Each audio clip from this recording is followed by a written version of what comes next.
Well, good afternoon. This is Steven, and welcome to What is in My Home. And this is part two of our series of making assignments and projects out of household materials that you can find at home. You don't have to go buy anything, you don't have to search on a website. You can just do these projects in your home, covering all of your academic subjects. So, part two, we're calling this the mail. Now, all of us get mail every single day to your home in various forms. So today's assignment, we're going to work with the mail. Question, well, what are we going to do with the mail? Well, I'm going to let you know. So what you're going to do here is this.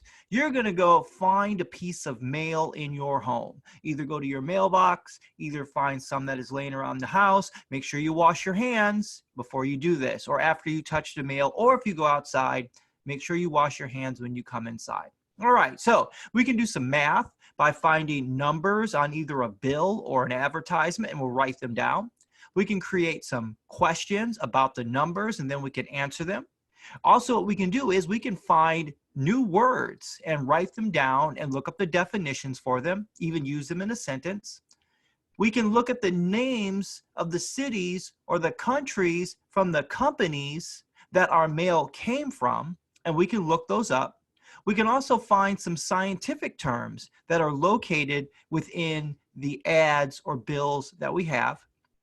You can create a story and then draw a picture or even make an art project. And this could go into the next one, is that you could pretend you're selling the product and you can make a commercial for it.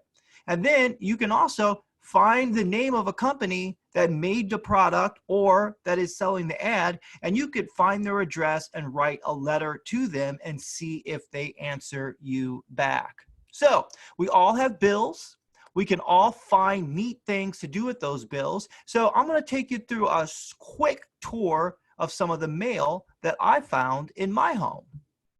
Okay, so everybody gets products. So right now, this is a advertisement from oil change place. So we take a look at the oil change place, and I can quickly look at it, and I see things like the company's name, Valvoline, which I can look up. I also see a coupon that says 25% off the entire invoice.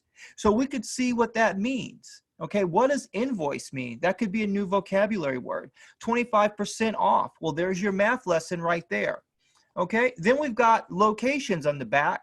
It says one's in Hollywood, one's in West Los Angeles. So you can look up and see how far the locations are from you.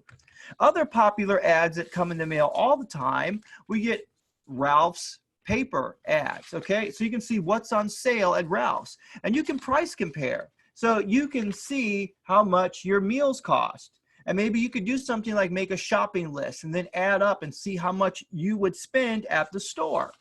Okay, loads of information that are in here inside of the Ralph's ad. Also, if you want to dig a little bit deeper, let's say we want to investigate a company. So I see Lay's potato chips. So maybe we could find out where Lay's potato chips is. What country do they make potato chips in? What city do they make potato chips in? And you could do that for basically anything on here. So let's, for instance, Breyer's ice cream. Then we also have the cheese over here. Well, where does that come from? All right.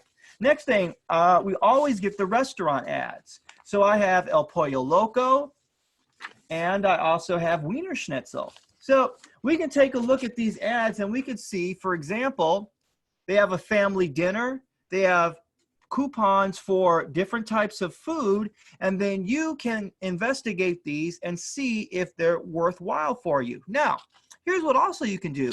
You can make your own art project. So take a look at this. If you notice, like on these coupons, it'll say how much it costs, but also notice the different colors that they use.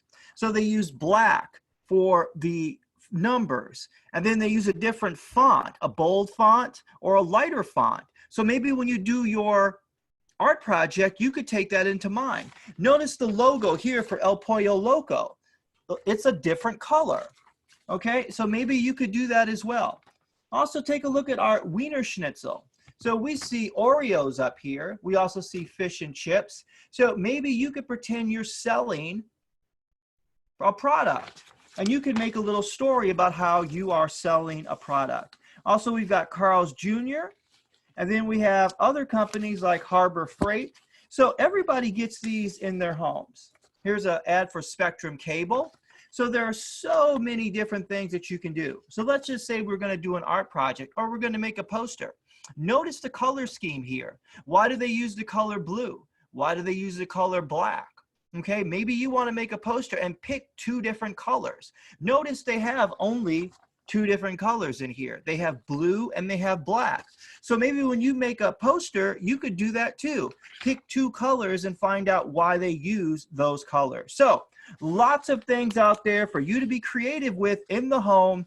Very easy. Don't have to buy anything. Don't have to spend money. Don't have to go to expensive websites. Simply go and find some mail in your house and you have all your academic subjects covered. Well, this is Steve. This is the end of the week. Today's Friday. I will be back with you on Monday with Word of the Week to start off the week. Again, there will be more information on how to submit your work to me in my Google Classroom, or you can get that from your teacher. Take care. See you soon. Enjoy yourself. Stay safe. Stay at home.